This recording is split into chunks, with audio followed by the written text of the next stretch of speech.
In the same way you take the time to choose the right entertainment for your event, you should take a similar approach with how you work with your entertainment. Presentation and staging are key to maximizing entertainment value. At the end of the day, you want these moments to feel like they've never been done for anyone else, making the experience unique to your audience. Now, before I break everything down, here's one important piece of advice I like to put out there. Hire a professional. There is an experience, knowledge, and skill involved in working with and getting the most out of your entertainment, and hiring a professional will ensure the best possible experience. That said, let's get into what you need to know. Number 1, customization. Almost all entertainers, even established acts, are willing and happy to customize their act to better suit your event and to make their performance special and unique for your group. Work with them ahead of time to see where there's room for customization. Things like a custom set list, using your logo, adding your colors into their clothing, accessories, and props, including key audience members, executives, or VIPs into their performance, even customizing song lyrics or scripts, writing custom jokes, or magic illusions. These are just some good examples of easy ways to work with your entertainment to make their performance for you special. Number 2, know what you're getting. Make sure to review and see everything about the performance to catch anything you might not be happy with well in advance. I'm talking about wardrobes, scripts, song lists, any potential interactions with your executives and VIPs. You can easily work with a performer on these items to avoid any surprises on site. Number 3, staging. Consider where or how your entertainment is going to enter the performance space. You want to focus on creating a connection with the audience, and you have many options with this. Here are just a few interesting examples. Say you have a team of drummers.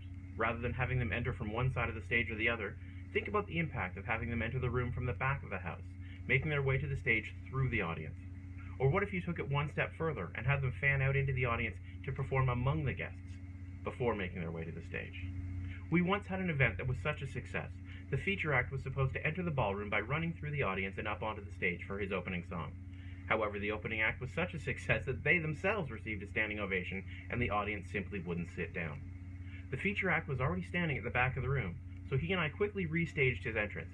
We did a loud rock and roll voiceover intro, we rolled his track, and the singer grabbed his mic stand and marched right out into the center of the room, right onto the top of a guest table, and belted out his opening notes. The spotlight swung around to pick him up. The audience was stunned. It was the perfect rock and roll swagger entrance that set the tone for the concert that followed. When you're in a traditional space, the tendency is only to use the stage as your performance space. In larger rooms, this can really emphasize just how far away the back rows are from the stage. A simple way to minimize this is by staging your performance on a central dance floor, essentially in the middle of the room, creating a performance in the round. This works particularly well with circus acts, contortionists, or dance performers. As long as you ensure that they are elevated enough and properly lit to be seen, the connection with the audience cannot be beaten. Now I want to talk more about the practical nuts and bolts aspects of dealing with talent. Here are a few bullets on advancing your show. Give your performers what they need. Most established acts will provide a contract rider listing various performance and hospitality needs. Be sure to negotiate this in advance and then follow through. Here's a handy tip. If you have singers performing, make sure you have room temperature water available. Ice water will shock their vocal cords and can affect their performance. Their managers usually forget to mention this. In general, be wary about what management or agents have requested for them. They will often request far more than the act really requires, or they'll have incorrect or out-of-date information. Don't be afraid to push back or adjust based on specific event details.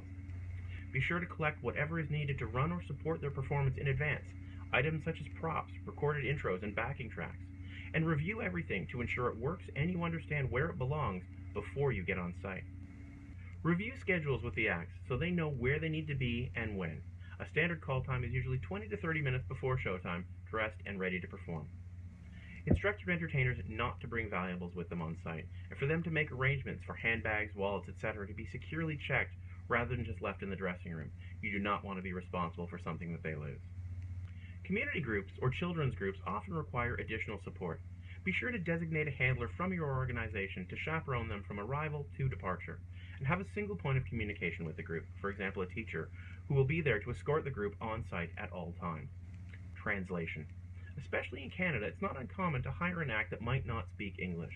Where possible, have a speaker on your team who can talk to the talent in their native tongue.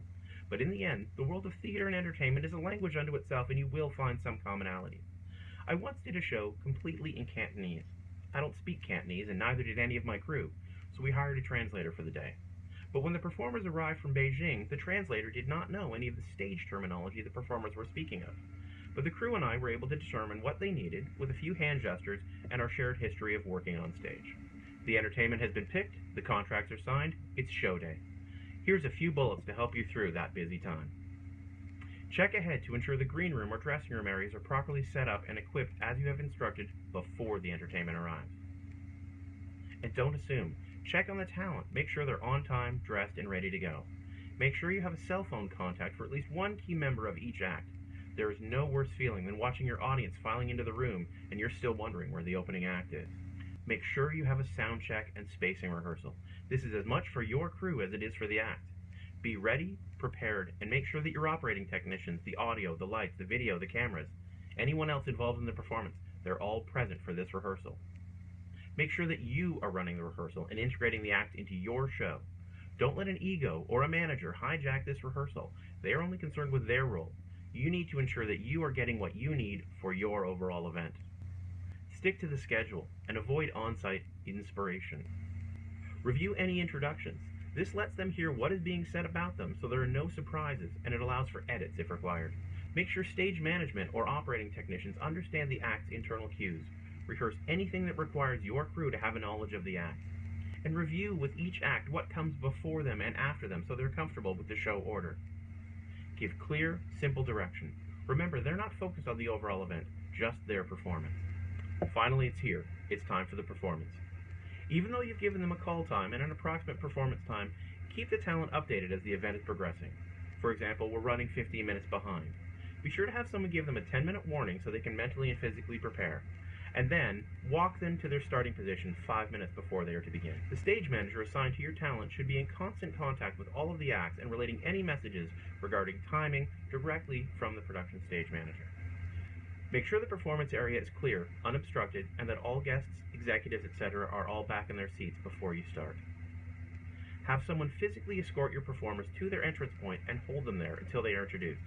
Make them responsible for opening and holding doors for entrances and exits. Don't forget the exits. The operating technician should have eyes up during the performance, just in case the artist does something spontaneous or unplanned. Go with the flow to support them, however possible. Lights up, follow spot pickup, pausing a music track, etc.